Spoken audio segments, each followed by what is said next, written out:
programang EAT pinapatawag na ng MTRCB.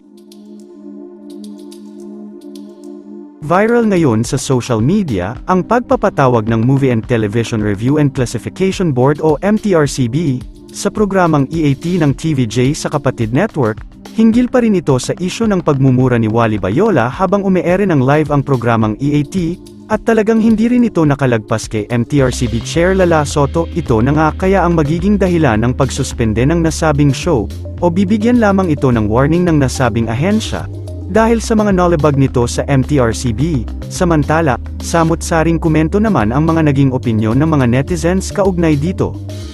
Tama po yan, di po biro ang magmura sa TV program, lalo na maraming bata ang nanonood nito. Good job MTRCB. Okay, nag-sorry, pero di sapat yun, dapat suspende tulad ginawa dati sa Showtime kay Osang. Sana nag-sorry din si Vice Ganda tulad ng ginawa ni Wally. Ganyan dapat bantayan lahat ng sinasabi nila at ginagawa, hindi lang sa kanila at sa iba pa.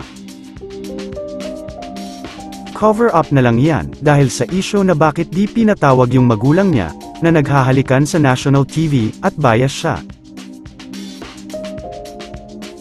Pinatatawag na nga ng Movie and Television Review and Classification Board o MTRCB, ang EAT, hinggil sa pagmumura ng isa sa mga host ng programa, na si Wally Bayola noong August 10, 2023. Narito ang ipinadalang mensahe ng MTRCB, sa programang EAT noong August 11, 2023, para sa agarang paglalathala, ika-11 ng Agosto taong 2023, EAT ipinatawag ng MTRCB, nag-issue ang Movie and Television Review and Classification Board o MTRCB, motu proprio ng notice to appear at testify sa production group ng noontime variety show EAT, hinggil sa pagmumura ng isa sa mga host ng programa na si Wally Bayola, noong August 10, 2023, na namataan ng MTRCB Monitoring and Inspection Unit, nilabag ng naturang eksena ang Section 2B Chapter 1V, of the Implementing Rules and Regulations of Presidential Decree No. 1986 PD No. 1986, itinakda ang pagdinig sa August 14, 2023, Lunes,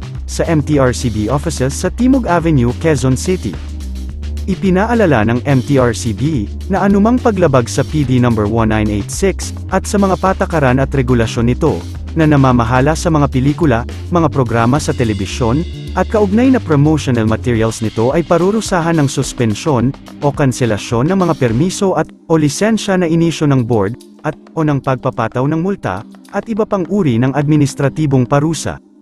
Samantala, kamakailan lang din ay humingi na ng public apology ang isa sa The Barguard host na si Wally Bayola, habang live sila kasama ang mga co-host sa Sugod Bahay Mga Kapatid segment, bago nagsimula ang kanilang segment ay nanghingi na ng kapatawaran sa lahat ng mga viewers si Wally, at inamin ang pagkakamali na di na dapat mangyari pa.